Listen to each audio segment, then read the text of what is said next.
I'm Mark. He's Gordon. Wisdom and knowledge starts in 5, 4, 3, 2, 1. Gordon, start this thing out and introduce our next guest. Libby is back with us. The last time we were talking about biodigital convergence, the move toward transhumanism, and Agenda 2045, and this whole idea that everything we've been living through over the past 3+ years, it's gone on longer, but it's intensified over the last 3+ years with all things COVID, the war in Ukraine. Everything is just more or less moving us in this direction. And of course, now all the oxygen is getting sucked out of the room by the current conflict that is taking place between Hamas, correct, which is not this a week ago Saturday, launched an unholy attack on the nation state of Israel, firing thousands of rockets. We all know the story. I'm not going to rehash it in detail. Hostages taken, and that has sucked all the oxygen out of the room, and we have to talk about it. It absolutely, it's dominating the public square now. Everyone has to have an opinion on this conflict. But I want to get into how this still plays into the overall broader agenda, which is this transhumanist biodigital convergence of merging the biological world, humanity, with the digital world, cyborgs, put whatever label you want on it. Do you want to talk first about, though, what's happening in Israel? I do. I would love to. I sent some, thank you for having me back on. I really appreciate it. I enjoyed talking to you guys last time. So I sent Mark a few different websites before the show, several different websites. There are several videos. I shouldn't say several. There's more, probably 4 or 5 different videos on my feed right now about all of this. But there's only one video that I've done so far where I did a lot of deep research over the last week with everything going on. And I found some things that I thought were really interesting. My husband brought something back to my attention that I forgot about, that I haven't seen very many people talk about. And I wonder why that is, because there's been a lot that has happened the last week. And the majority of the conversation on all sides really has been in regards to the war now in Israel and with Palestine, Hamas, right? And so, but there's been a lot of other things that have gone on that people haven't talked about or haven't really focused too much attention on, right? Like all the digital stuff. There's a few different things that have come up, and I don't feel like it's a coincidence personally at all. But to go back a little bit, there's a video I did about the Palestine, Israel, the whole conflict and the war. I don't know if you're able to go on my feed on Instagram and play it as part of the podcast so that we could use some of that information and then talk about it, because there's some good stuff that I found. That so there's something called the Abraham Accords that Trump had signed with several different countries in Israel, excuse me, in 2020. And that was something that my husband brought back to my attention that I forgot about. And it is very, very, very extremely important in my opinion. And I feel like the more that this all starts to unfold and unravel, and it's going to get worse and worse and worse, in my opinion, the more we're going to hear about the Abraham Accords and what they mean and what they are. And so, if I can put a benchmark in this, just for our viewers who may not be familiar with the Abraham Accords. Please. Because what happened when those accords were signed, principally it was between the nation state of Israel and the United Arab Emirates, but it also included Morocco and some North African Arabic or Islamic states. Correct. And this has been a big push of Benjamin Netanyahu, who is once again Israel's prime minister. He was re-elected. He had been out of power. This is his 3rd kick at being prime minister of Israel. Right. And the Abraham Accords, if they had been signed by Obama, if it had been Clinton, they would have been hailed as a major, significant, huge accomplishment. Right. But because it happened under the Trump administration, when you turned on the CNNs, ABCs, CBSs of the world, MSNBC, they treated it like, oh, nothing to see here, folks. Yeah. If you paid attention to Fox, they tried to talk about it as if it was the greatest diplomatic achievement in world history.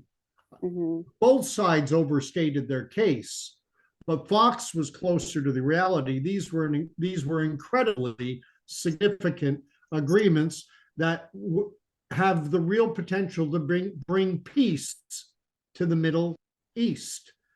And so we don't hear enough about these Abraham Accords. And what Benjamin Netanyahu, I saw him doing an interview with Jordan Peterson, which was done it was uploaded to his channel about 10, 11 months ago. And Benjamin Netanyahu said, everyone kept telling me you have to deal with the Palestinian issue first, then you can deal with bilateral negotiations on other things.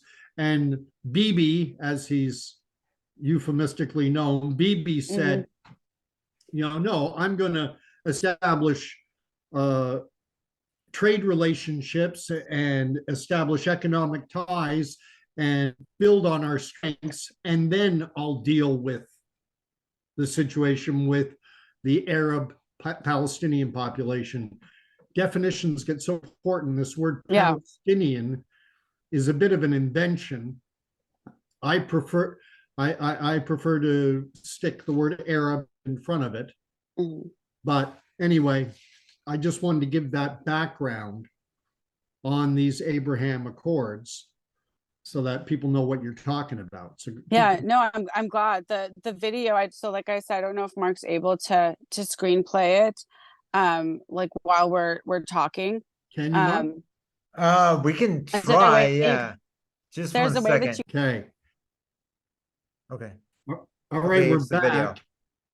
And we have the video that Libby has put out on her Instagram account explaining the history and background on the conflict that's going on both currently and historically with Hamas and what is termed the Palestinian population. So are you ready? I'm going to play it. Yeah, play it. Yeah, this is more just a few connections. I didn't do too much history between them, but I did find some really interesting connections, I think. So yeah. Here it is.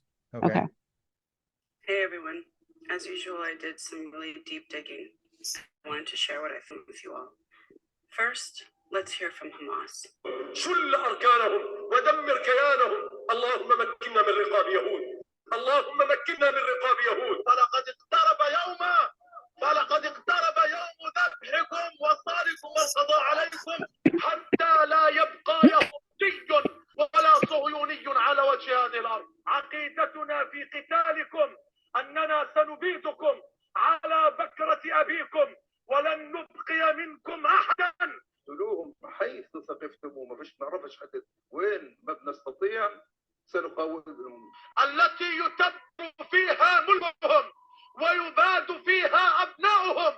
اللهم عليك باليهود ومن والاهم اللهم عليك بالأمريكان ومن والاهم اللهم أحصهم عددا واقتلهم بددا ولا تغادر منهم أحدا.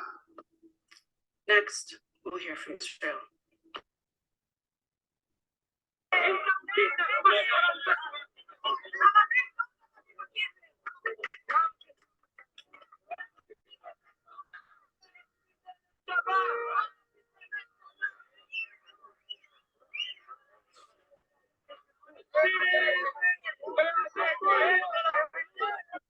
Now let's get some news articles from the past and present.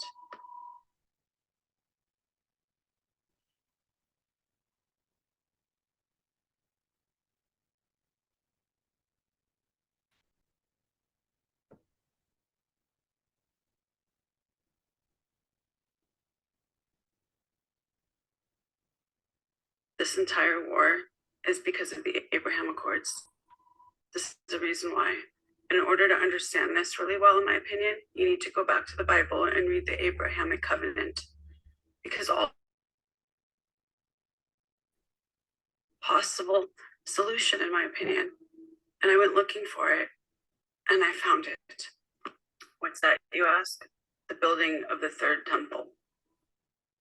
Yep.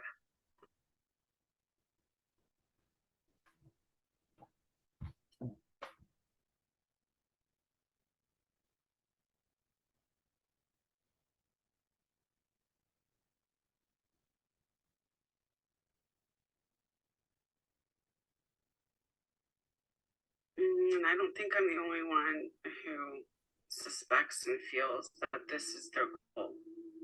I actually know I'm not the only one. Read your Bibles, guys. Jesus is coming back, whether you want him to or not. What they ought to do is evacuate up there on the hill and get a great big missile and blow that wicked dome of the rock plumb off of the spot where it's standing right now, so we can get that third temple rebuilt and usher in the coming of Jesus. For my family and for yours. God bless, friends. Hey everyone. As usual, I did some really All deep right. digging. Back to All right, normal. we're back.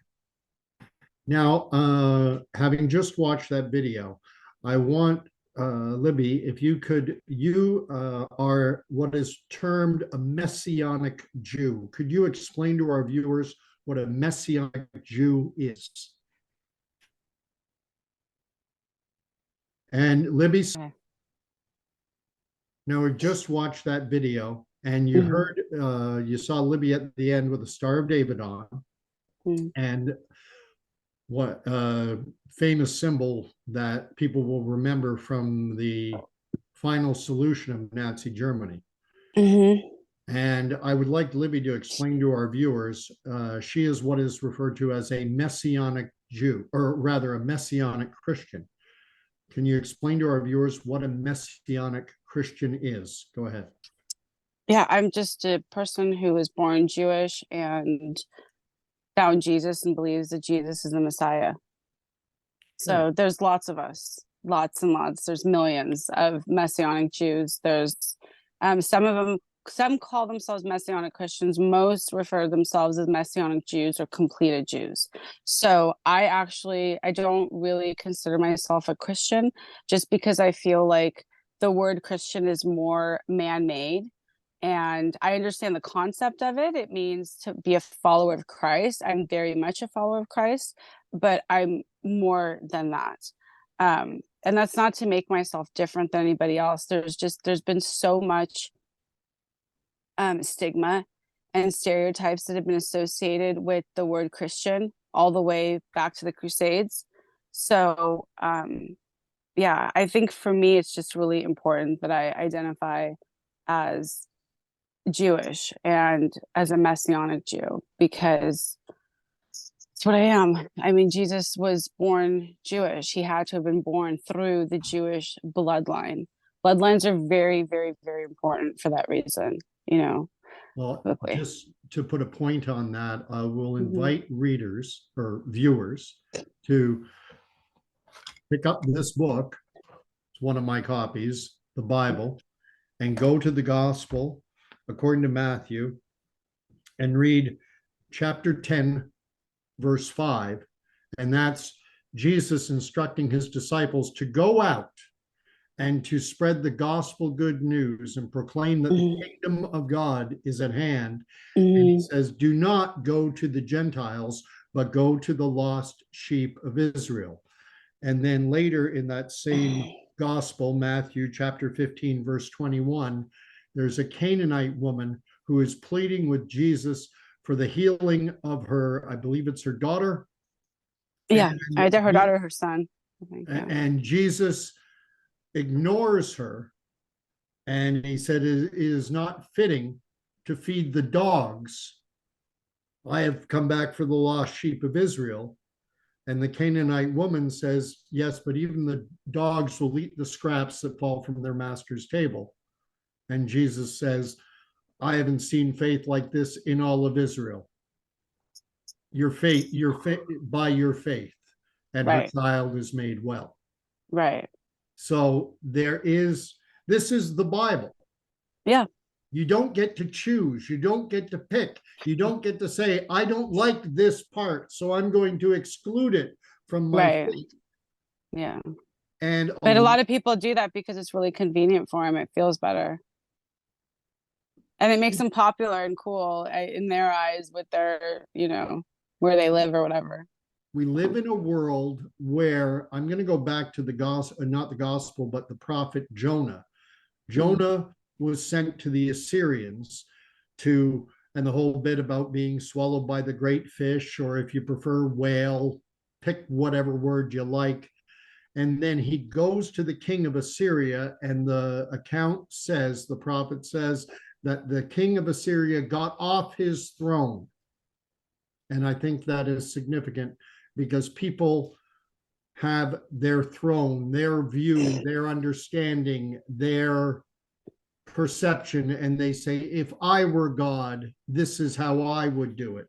And so they take the Bible and they say, well, I'm going to ignore that because that's not the way I would do it. Jesus referring to the Canaanite woman and saying it is not right to feed the dogs. I'm here for the lost children of Israel. People say, well, that's they don't like hearing Jesus say that, so they ignore it. Right. Yeah, I understand what you mean. I mean, I feel like, if I may say, do you want me to talk about the video? Yes. Or so for me personally, the way I shouldn't say I took all of this very personal when it happened. When I woke up October 7th, Saturday morning, and I woke up, when I say morning, it was like the middle of the night. It was closer to 3, 4 in the morning. I woke up. I don't know, maybe my spirit knew something was really wrong, but I woke up in just a little bit of a panic and grabbed my phone after a few minutes and saw what was going on. In Israel, it was like early afternoon, and here it was 3, 4 in the morning.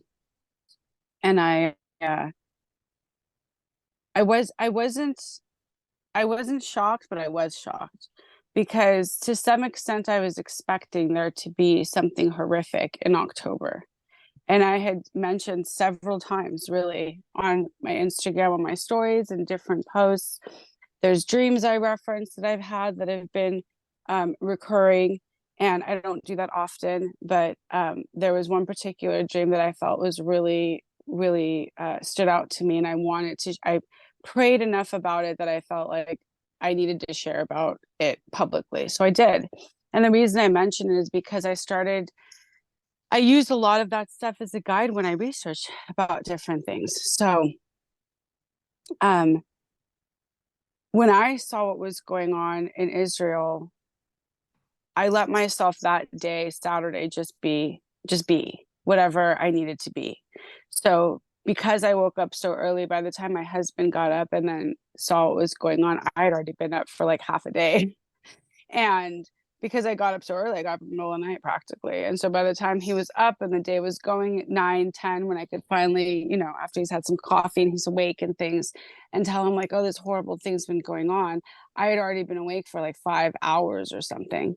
And so by that point, I had tried to I had been hysterically crying for, going through Twitter and going through different news outlets that I knew about that are, like I was trying to explain to people, there's mainstream media all over the earth. And so if you're referencing different media sites from Israel or from that part of the world, right, but they're all MSM sites, are they really that reputable with the information that they're giving you? Like, what people were sending me things from like Israel Today, and I'm like, this is no different than USA Today. Would you send me articles from USA Today in regards to anything going on here? No, right? because you know that they're full of crap. So then why would you send me stuff from that article, like an article from that? Because that's the other thing, is I don't go based off of articles. That's not how I conduct my research, because anyone can write an article. Anyone, like anyone. It doesn't impress me what article you're sending me and who it's by. There's certain people that do write some articles that I do follow online that I feel like their research is valid, but it's because they use a lot of direct sources. So when I say direct sources, I mean, like, I can go to Israel Today to get news, or I can go to, there's another site that's a little bit smaller called Haaretz. So I can go to Haaretz and I can get news from them. I can go to, what's one, Al Jazeera or whatever. I can Al go to that Jazeera? one. Yeah, I can go there and I can get some news from them. I can go to Haaretz, I can get news from them. I can go to different news channels like that. There's one, I think, Sky something. And they're a little bit more reputable, right? Or I could go directly to the source. Source meaning like the IDF direct website.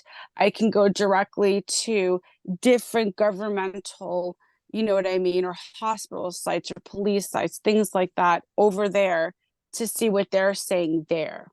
Or and I don't know if people think of the same things right off the bat as I do. When I looked at pictures and when I looked at videos, especially because it was everything when it came to all of this, because it's over there, is just whatever you see in front of you. Well, we have AI running rampant. And so AI is going to manipulate a lot of headlines and images in order to create more of a division. And that's exactly what's happening. So in my opinion, when I read in the Bible, it talks about the road being narrow, that's exactly what we're seeing, is this divide. It's this constant divide where you have to pick a side. There's no longer going to be this luxury of being in the middle, you know, or being in some gray area, some gray zone where you don't have to pick a side. Eventually, you're going to be forced into picking a side. And I don't feel like that's a bad thing. I feel like that's biblical, because that's what the Bible says. And so everything we're seeing has that in mind and ends up creating that because it's biblical. Like, that's really how I see it. I don't see the divide and conquer thing as being something people get really bent out of shape about it. I'm like, of course there's going to be a divide and conquer strategy. That's biblical.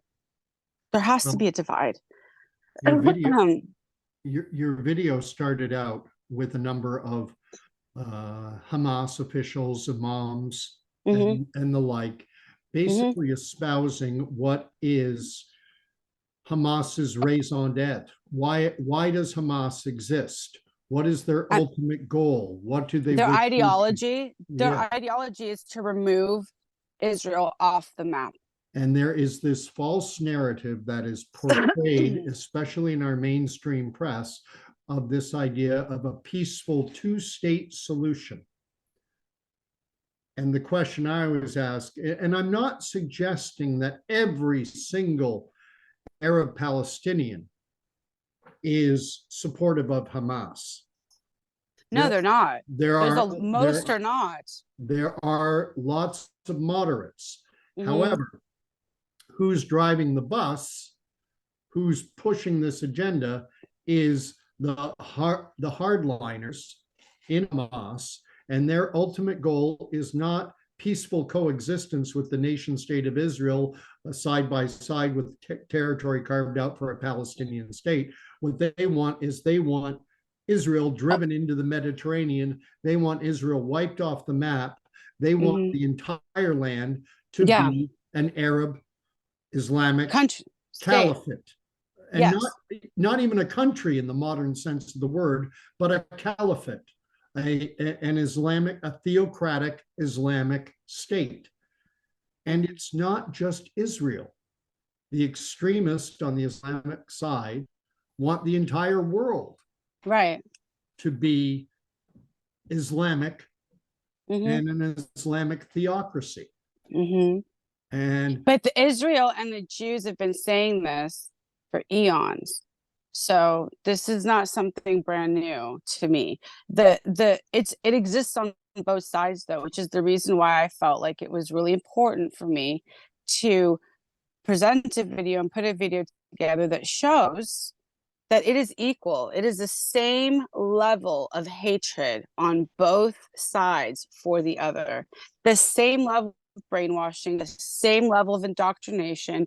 It is the same on both sides. It really is. There are extremists over here in Palestine, Gaza, wherever other Islamic country, state, whatever territory you want to pick. Okay, there's going to be extremists there. Yes. Whether it's Hamas in Gaza and in Palestine, or whether it's some other group Hezbollah. or Hezbollah in Lebanon, right? So it doesn't matter. Like, pick one. Ultimately, the way I personally see it, the land of I go back to scripture. Just me, that's my magnifying glass of what I use as a reference for everything else. So for me personally, when I look at this war and I take a step back, which was very, very extremely difficult for me to do, to take a step back and go, wait a second. I gave myself the whole day Saturday to just be livid. I was livid. I was just beside myself.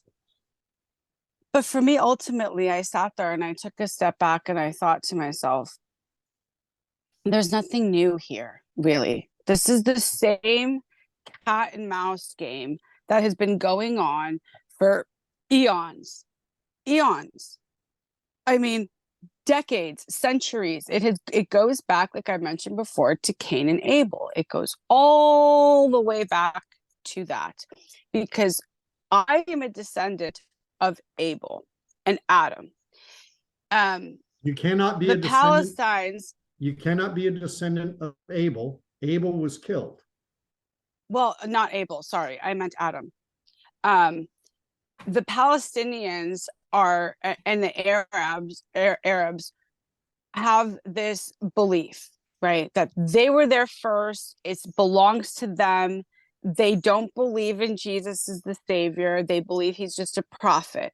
They believe that Moses and Noah and Abraham and Jacob and Isaac, they were prophets. They put Jesus Christ in the same category as prophets. Okay. Yes. So then we already know that as believers in Christ, we can put that over here in our back pocket, right? So then there's no point in trying to discuss anything scripturally with them, because they don't have the same belief system and the same that I do. So there's a point for me to tell them, well, but this is Jesus. They don't believe that. So that's, how can I argue that point to them? That's not their belief. Their belief is that Muhammad is their whatever God. Okay. So that's prophet. the last prophet, right? So that's what they believe. I read the Quran, but it was 20 years ago. And I don't want to read it again. So for me, the way I see it, it's this ageless war. And they're playing out right now, in my opinion, exactly what they're supposed to play out. Why? My husband brought up a really, really great point, and I thought to myself after he mentioned it, that probably is going to be exactly how it goes. Because when I think about the Bible and I think about what the Abraham Accords are, right? You go back to the Abrahamic covenant in Genesis chapter 12, verse 1. And it says, right, I forget exactly verbatim, right? You could grab it and read it if you want. But like, it talks right there specifically, God is telling Abraham that his descendants will inherit the land. What land is he speaking of? Because this is part of people get hung up on, is borderlines. Oh, well, it's not really that exact territory of land of Israel. It's not that location. It's the borders are over here, really.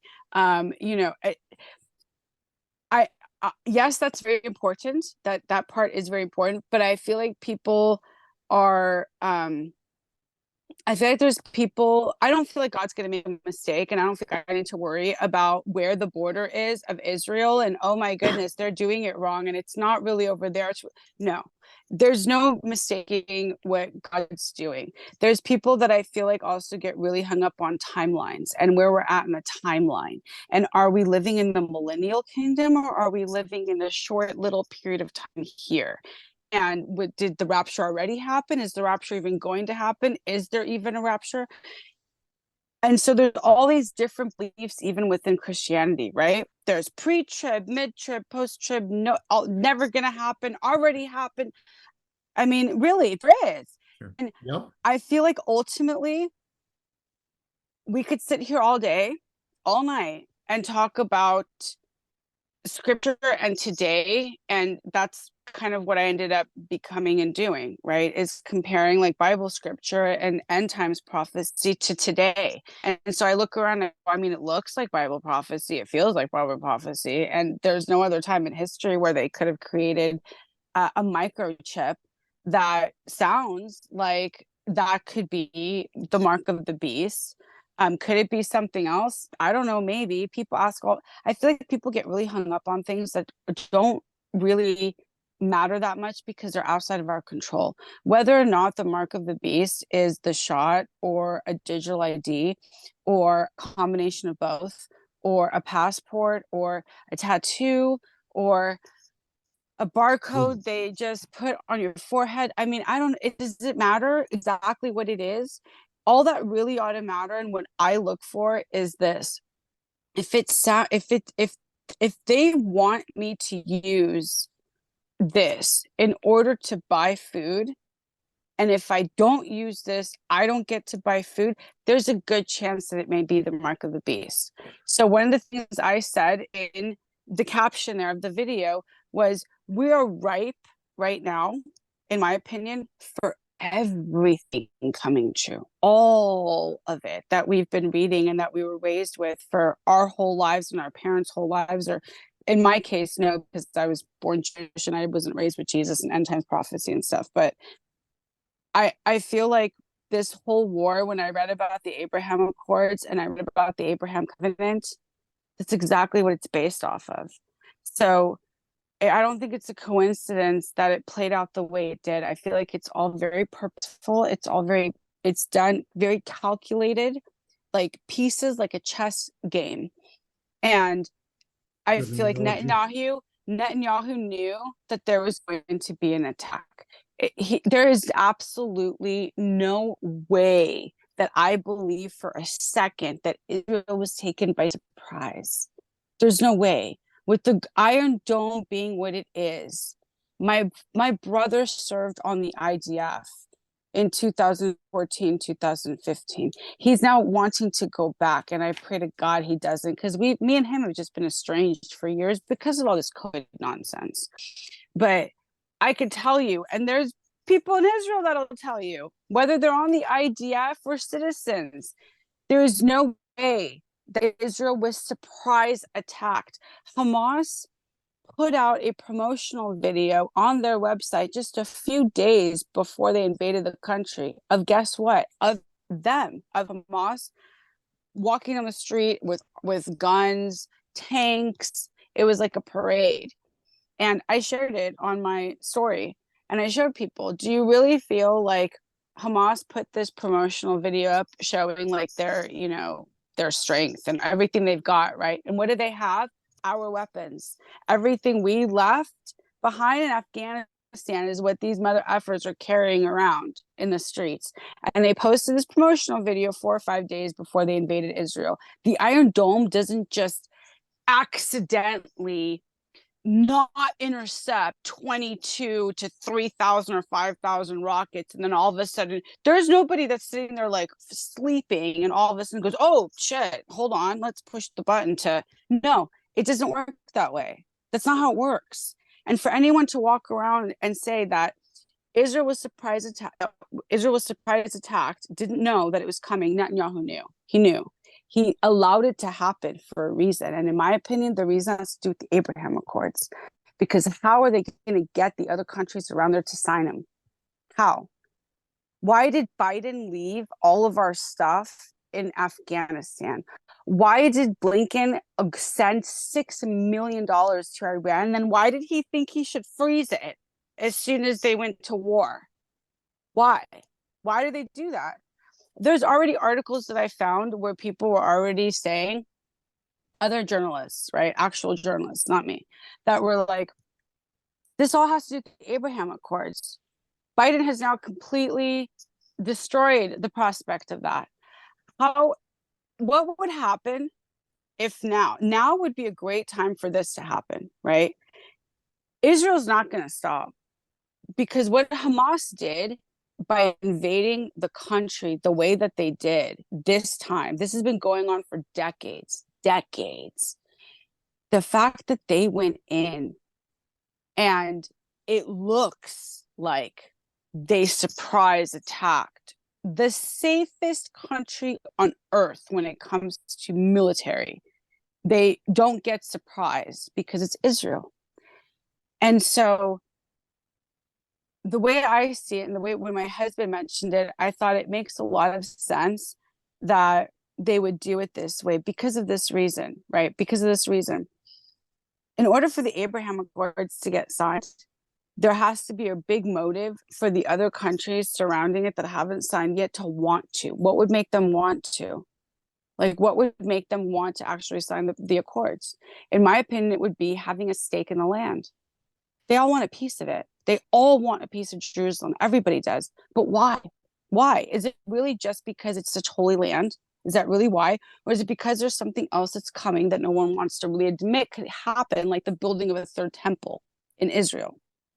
Because there's Christians that will say we don't need a third temple, right? Okay, you don't. We don't as Christians. But this isn't about us as believers in Christ. It's about them over there that don't have a savior yet because they don't know who Jesus is. So all they know to do is fulfill what they believe. That's why I brought in beliefs. And what did they believe? The Jews believe that they have to rebuild the third temple. Why? For the Messiah to come for them. Because they don't believe that Jesus Christ was the Messiah. So they believe that they have to rebuild the third temple in order for the Messiah to come for them. Do you understand? That's what the Jews did.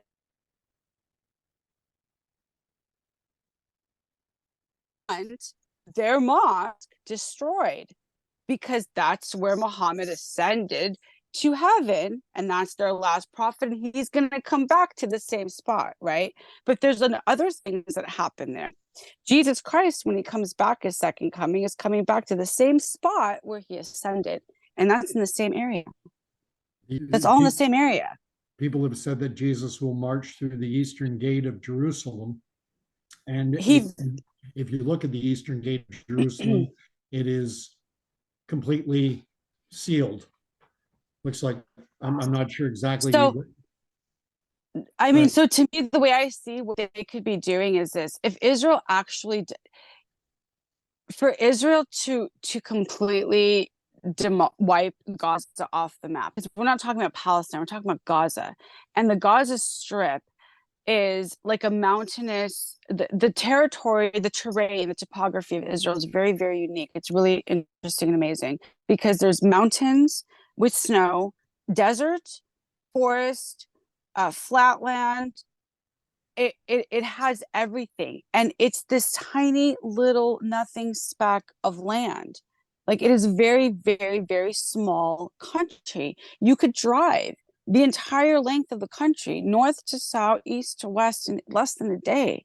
Like, it wouldn't take you long. So the fact that so many countries are fighting over this land is because of the biblical historical meaning there that exists there. That's what all the damn fighting is about. And it's not going to stop until the Antichrist comes in and brings peace there.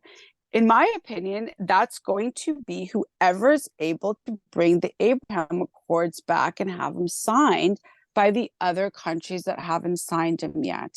Because then they'll be able to actually build the third temple, which in my opinion is going to be the money maker for the whole region, which is because everything always goes back to money.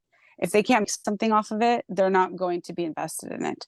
So I could see them building a third temple, not the way we're thinking, like some architectural, beautiful, ancient looking thing. No, I feel like it's going to be an AI ran robotic.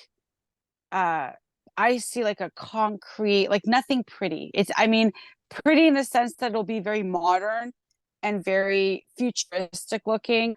I could see them having gift shops and museum, all sort. They're gonna modernize it. It's going to be something that they're gonna want to make money off of it. All of them, the whole region. If I can jump in though, Yeah. just going back Ooh, to the geez. Abraham Accords and Benjamin Netanyahu, he just did Mhm. on September 22nd, and I'm going off memory. I think that's Mhm. the day when Netanyahu addressed the United Nations, and he was talking about furthering the existing Abraham Accords. And the country he was primarily focusing on was Saudi Arabia. And Right. he was underlying them as the key, as the linchpin, Right. as Mhm. once we get Saudi Arabia Arabia. signed on to these Abraham Accords, then Mhm. we can open up a trade route that will Right. bring goods from India across the Mhm. ocean into Saudi Arabia, Right. on Mhm. up in through Israel, Israel and into and then Gaza. Right. it can go into Europe. And when you think about Israel geographically, it's the confluence of Africa, Asia, and Europe. It's the Right. nexus. It's the linchpin of all three. Yeah. The three old world continents. Forget North America, South America, Australia, and Antarctica. This is where civilization started. Is the confluence of these three Right. nations. However, the question I will ask is this: Mhm. in the wake of the attack by Hamas on Israel, we had immediate condemnation from the United States, from Canada, from Western nations, Mhm. condemn the attack. Mhm. Then we had other countries like Russia and others who Mhm. were much more measured, I would say, in their response, and Mhm. less willing to apportion blame, and to say, they were saying, well, let's just calm down. Let's have a cessation of hostilities. Let's everyone take a deep breath. And among the nations that did that was Saudi Arabia. Saudi Arabia did not. And the thought that, Why do you think? well, the thought I was having at that time Mhm. was that Saudi Arabia just normalized their relations with Jordan. It Okay. happened within the last less than a year. Okay. And the normalization of those relations was not brokered by the United States, it was brokered by China. Right. Now, when we look at Hamas and we look at Hezbollah, they're both said to be proxies of Iran. Right. They are. Yes. So we have proxies of Iran. Iran, in turn, is allied with Russia. Right. Russia, in turn, has signed a no limits partnership with the Chinese, Right. The CCP.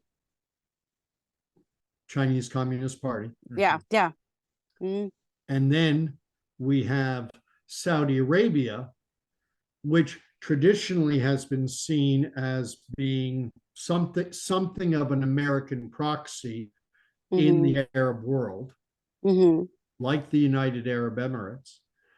And we saw them in negotiations with Netanyahu for Mhm. a furthering of the Abraham Accords. And yet Okay. China stepped in and Mhm. negotiated a rapprochement of relations between the Jordanians and the Saudis, not the United States. Right. When the Saudis reacted to the attack by Hamas, they Mhm. did not mirror the American response. No, they They didn't. they mirrored the Chinese and the Russian response, Right. which is, everyone just calm Do down. you know why do you think they did that though? I Why think do I I know why. why do I think Saudi Arabia? Because you're taking a far more firm stance on things and a far more decided stance. I've been a little unsure, and Mhm. I viewed it as Saudi Arabia kind of waffling, because China, globally speaking, is the power on the rise in the world, and the United States is the power on the decline. The United States. I don't think it's even China. I think it's India. And I think it's because of BRICS. Okay. Brazil, Russia, India, China, South Africa, and more. Because they're adding. There's several more. 11 more joined. And I'm pretty sure Saudi Arabia was one of them. Yeah. Could have been. UAE was. UAE Yeah. was one of them. But within BRICS, the single largest economy within that acronym It's China. is China, not just economically, but also militarily. Did you know that Japan, this is just something I just thought of and I don't want to forget. Did you know that Japan had no computer service? They were hit with a cyber attack where their systems, their banking systems were out for 2 days. Could you imagine not being able to get into your bank account for 2 days? I have cash. So do I, but could you imagine the average person, because they don't know what we do? They trust their bank and just do this all the time with the card. And their phone. Yeah. Or the people that constantly are trying to sell me Bitcoin or gold or silver. And I'm like, you know what? I'm like, you could take your Bitcoin and shove it, because it's not going to feed you. And if it's not going to feed, if my kid can't eat it, I'm not investing in it. Literally. If I cannot feed it to my son, I don't want it. If it's not a chicken, a duck, an egg, gardens, I don't know, some seeds. I don't understand people spending so much money in bricks of gold. I'm like, did you seriously spend? Like, I don't understand. And then they're really like super happy about it. And I'm like, do you have chickens then? No. Do you have a garden? No, but you've got bricks of gold. Yeah. What are you going to do with those bricks of gold when the shit hits the fan? Are you going to eat it? Because you can't. What are you going to do with it? Who do you think wants it? I don't want it. I couldn't care less about your brick of gold. But if you have a chicken and it's laying eggs, I want that chicken and those eggs.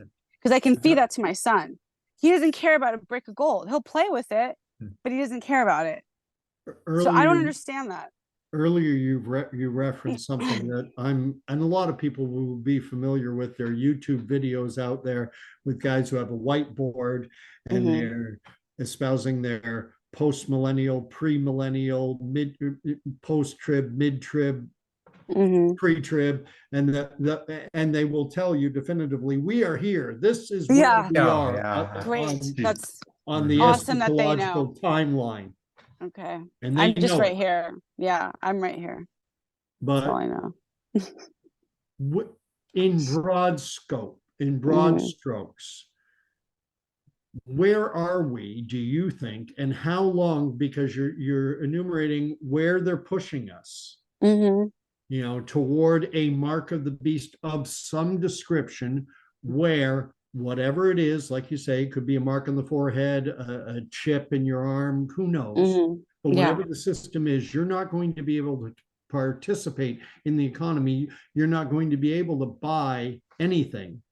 No, you won't. Without. And how far away do you think we are from that type of system being here in the US? In the US and Canada and Europe? I mean, it already exists in Europe. So it's already in Europe and in lots of different places. They're already starting a lot of like I found something yesterday, I think it was, where the EU is now going into the second phase of their digital ID. Yes. Whatever, they're going into the second phase of it so that they can start to implement it. And Australia, the infrastructure was laid down. I mean, laid down. I've been saying this for so long. It's just frustrating sometimes, but I feel like Australia has been really, really close to the digital ID because they have removed cash already almost completely out of circulation in Australia. Yeah. Do people realize that? Like, Australia hardly has any cash. If you go to Australia right now, I don't know why you're going there, but if you go to Australia right now, there's not, like, most of the country a lot of the country, I should say, if not most of it, but a lot of the main areas, that's what they're doing. They're going to the countries and they're going to the main cities. So all the main cities in Australia are pushing cash out more and more and more. So they keep telling, so people like us are, don't go to those places that are only taking digital, payments. Go to the places that are still taking cash to keep the cash alive. But it's already, in my opinion, Australia's already lost and gone. But then there's on the flip side of it, like New Zealand, that just completely kicked out the last remnants of who? I'm like, and the UN. And I'm like, maybe we'll move to New Zealand. Like, I don't know. If they've completely eliminated the UN and who out of their, country, that's incredible. Like, that's amazing. So Let Mark chime in here, because Mark, you had talked before about, I think it's a major business in the US, and they had moved to some form of digital ID, Whole Foods, was it not? The Amazon, yeah, the pay with your palm. But that's where you that was it. That's where you put in the credit card and you just scan your palm and it's set up. Hand. Yeah. But that's just the beginning stages of, exactly, in my opinion, what they're normalizing this. They just want to normalize. Oh yeah, because it says by Amazon one world currency, one world economy, one world this. Yeah.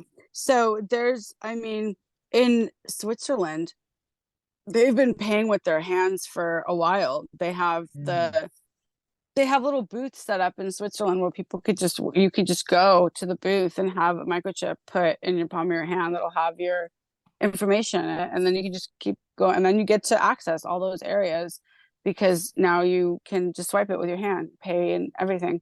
So they've already have those things, those systems in place in other countries.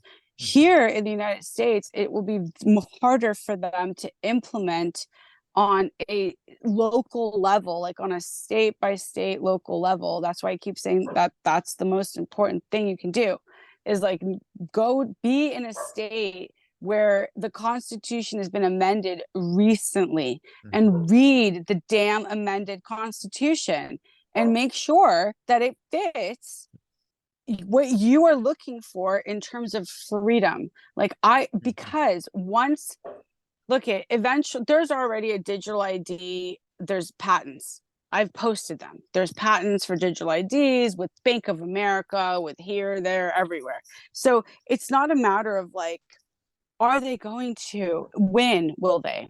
That's it. I posted yesterday, my battery's going to die. I posted yesterday something with some of the digital ID stuff, right? And sorry, I keep yawning. But I'm just so tired. But yesterday I posted something with the digital ID stuff because this isn't something that they want you to look at right now. So although I got distracted with the war stuff, right, there is all this other stuff going on back here still. Like, it's still going. It doesn't matter what's over here in front of your face being waved like this all the time. Back here, they're still working on everything they've been working on. They didn't stop. So when I went to go look into the central bank digital currency and the digital ID stuff just a little bit, I thought to myself, it makes perfect sense that the war would happen right now, because the timing of everything, like the elections are in November, right? That's 1 year. We have 1 year now, okay, until we have the presidential elections. In my opinion, it's just an installment. They've already picked who's going to win, and we just get ready for the horse and pony show for the next year before their installation, the next jackass is installed. So I just feel like, wouldn't it be such a coincidence and just, I don't even know, incredible if the next several months saw country after country after country rising up against Israel and wanting to destroy Israel, or just rising up against Israel. And wouldn't it just be... This is where it gets biblical. Right. Because wouldn't it be shocking? Wouldn't it be shocking if all of a sudden we had somebody who came up next year for president, right? And got elected, installed, and was able to have Israel and all these countries sign the Abraham Accords and update them. And then they were able to start building the third temple, which as of right now, they have the opening for the model. It's 1/50th the size, and that's opening January 2025. That was in that video. Right. So that's a model. Okay. So if they have the model for it, they have the blueprints. If you go through that site and if you really research just a little bit into that stuff, it's quite shocking. And I have researched into the third temple several times, but this is all new information. This is all new because of the Abraham Accords. That's why. I really feel like that's why. Well, trying to bring things together. So we had, we went through the whole COVID era, and COVID laid the infrastructure to bring in much of this digital ID. When the World Health Organization talks about the digital health certificate, they credit the EU with having laid the infrastructure for how this can work. And the whole idea is that it's essential for people's health. People need to sign on, and they're talking about digital health. Digital health, as if our health is contingent upon being digitally connected. Well, but they're making it seem they're going to that this is a very important part of it all, because they have to make this demand of you. Like, they need people to feel like they are healthier if they're digitalized, meaning in this regard, right? There was a little period of time before I knew better, and my husband, neither one of us, we had Apple Watches, right? Yes. So with the Apple Watch, it tracks everything that you do. I thought it was great at the time because I'm wanting to lose baby weight. So let's keep track of every single step and every calorie and everything, all of it. Keep track of all of it because I want to lose baby weight, like yesterday. And so it had all the information that I allowed it to have. I had to give it permission first to do everything that it was doing. Once I started to wake up and realize what the thing was, what the Internet of Things is, what's the Internet of Bodies, what is it? What do those systems need in order to exist? And once I started to see things that way, was when it all started to make perfect sense, because they wouldn't have been able to get to the point they were at now if they weren't able to scare the crap out of everyone who was easily scared in 2020 into staying inside so they could erect the bioweapon towers, the 5G towers. But they needed the fear that was instilled in everyone so they would willingly take their solution with their shot, which is another bioweapon, to morph everyone into cyborgs or kill them. So everything, but they wouldn't have even been able to do that and the 5G towers and the CCTVs had we not gone back to 9/11, where they made sure to make it look like we were being attacked by terrorists and Arabs and all this crazy stuff. So everything, once you start to go back and go back and go back, it just keeps going, And so at this point where we're at now, like, there was a video floating around that I saw of, and I could find it if I needed to, of Donald Trump in Israel not too long ago either. It's like maybe a couple of weeks, probably less than a month. And they presented him with some silver crown in Israel. Did you guys see this video? Do you know? I've seen the coin that they minted, but that was a while back. Then, so I mean, I'm pretty sure that this particular ceremony was recent, but I could be totally wrong. It could have been, 3 years ago for all I know. I feel like if whoever ends up bringing peace in that area is the Antichrist. I mean, that's just it. Like, I can't anymore. I wanted to tie that in before we go on too much longer, but when we talk about, I mentioned how we have all these alliances. Okay. Hezbollah, Hamas to Iran, Iran to Russia, Russia to China, China cozying up to the Saudis and exerting their influence in the Middle East. And so what we have is potentially a major conflict taking place within Israel. Yeah. And then what you're talking about is someone coming along, and now we've got a digital health for your health to keep you healthy. And now, because the world is at conflict, we have a digital solution to bring the world to peace. That's going to be ushered in by someone, an antichrist figure. I think it will be eventually. I mean, the only person that could bring peace to that area would have to be the Antichrist, especially if it ends up being a person who helps them build the third temple and who then goes. I mean, it's all right there in the Bible. So I just wait for it. And I'm like, well, if somebody does all this, then I just will all know that that's who it is, right? Like, it shouldn't be that difficult to see. No. If all of a sudden they come to us and they're like, tomorrow morning we wake up and there's been a catastrophe here, like pick a shit hit the fan, pick a scenario. You know what I mean? If that happens when we wake up in the morning, and gee, I've mentioned this several times over the last, I don't know, a couple months at least, I've been like, look, at the World Economic Forum put out a very clear, message. They have an article and everything. What would what if extreme weather froze your bank account? Okay, so we've got that over here with the World Economic Forum. There's spraying, there's HARP, there's dew, there's wildfires, there's all this like crazy weather that they've created, right? Mm-hmm. Air pollution that we've had listed as their number one, threat to the world is air pollution. It's not COVID. It's not any BS. It's not, Hamas. It's none of that. It's air pollution is the most dangerous thing to humans. Oh, coincidentally, there's wildfires and all this smoke and all this stuff in the air now everywhere, right? So the way and there's all this climate BS that they keep pushing everywhere.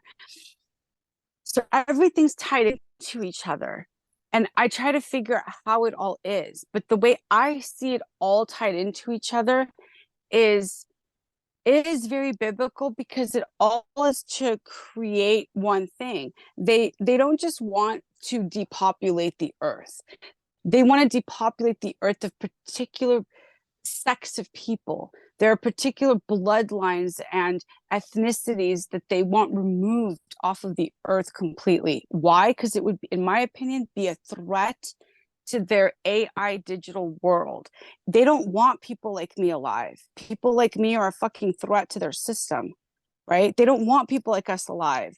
They want people like us to either be part of their system or to shut up and leave them alone.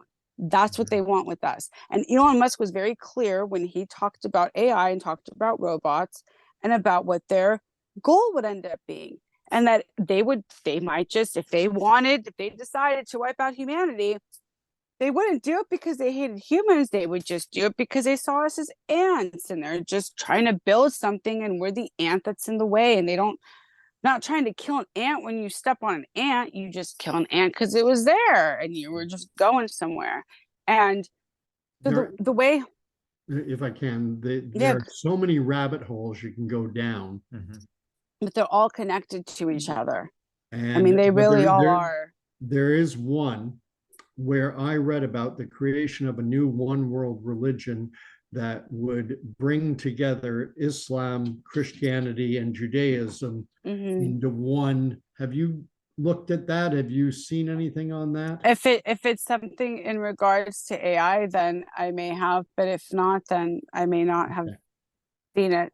Because from everything that I have looked into and read and studied, and I try not to do too much of it because I've done so much, but I feel like at this point they already have in the works a one world currency. That's not something that we would have to wait for decades or years. Like, that could come out. BRICS was supposed to launch their token, right, in like August. In August, they had announced that they were planning to launch it soon, right? I have found a few different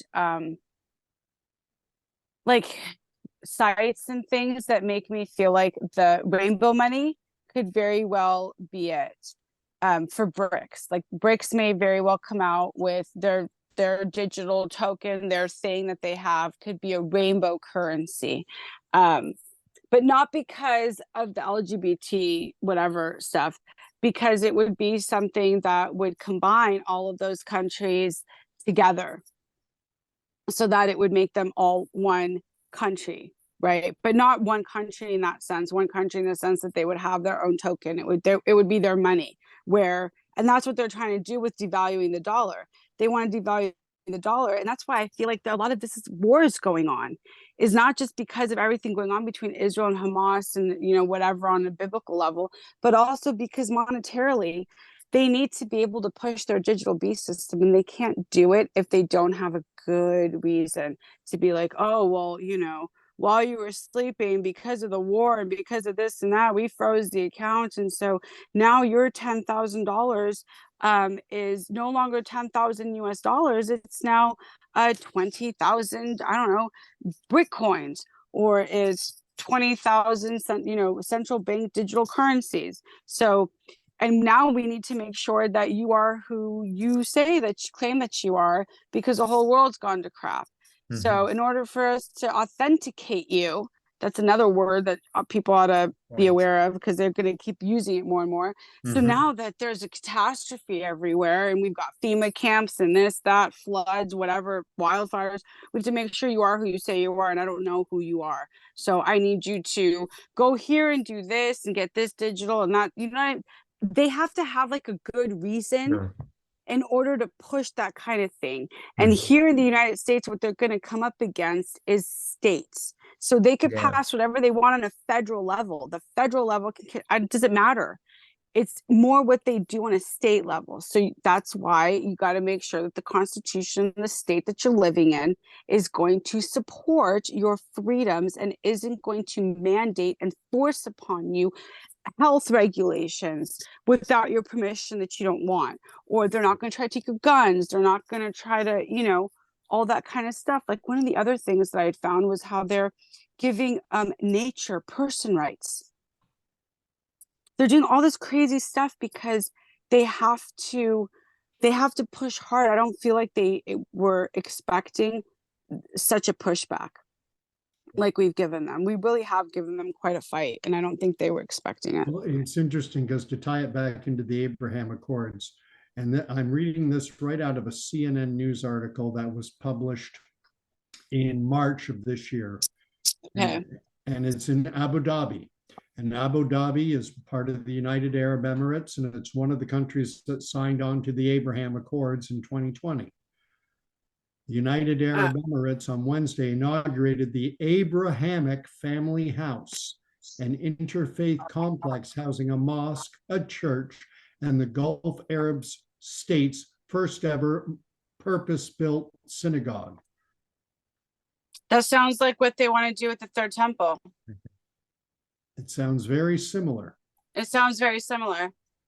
What is that about? I'll share it with you after. Okay, sounds great. Yeah. Email it to me if you can. I'll take a look at it. That sounds like what they want to do with the temple.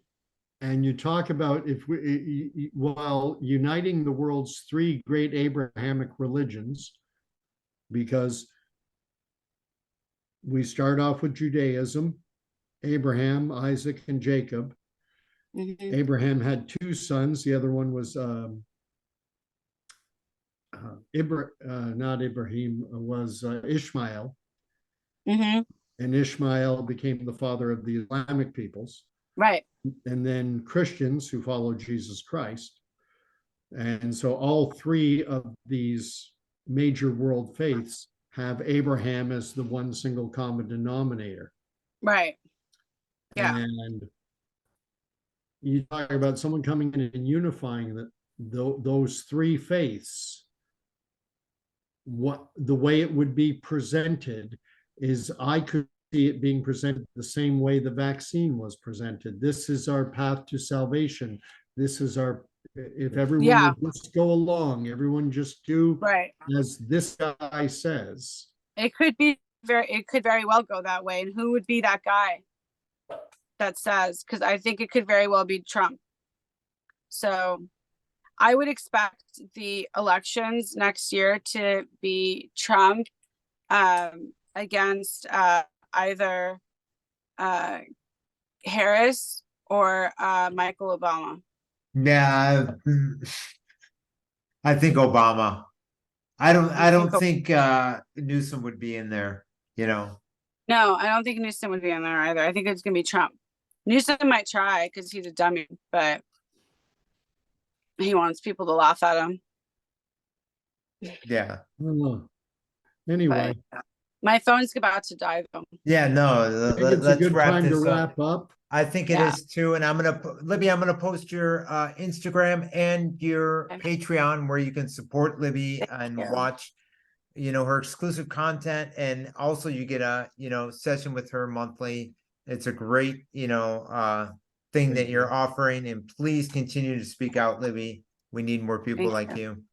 Thanks, Mark. Yeah. Thanks for having me. Oh yeah.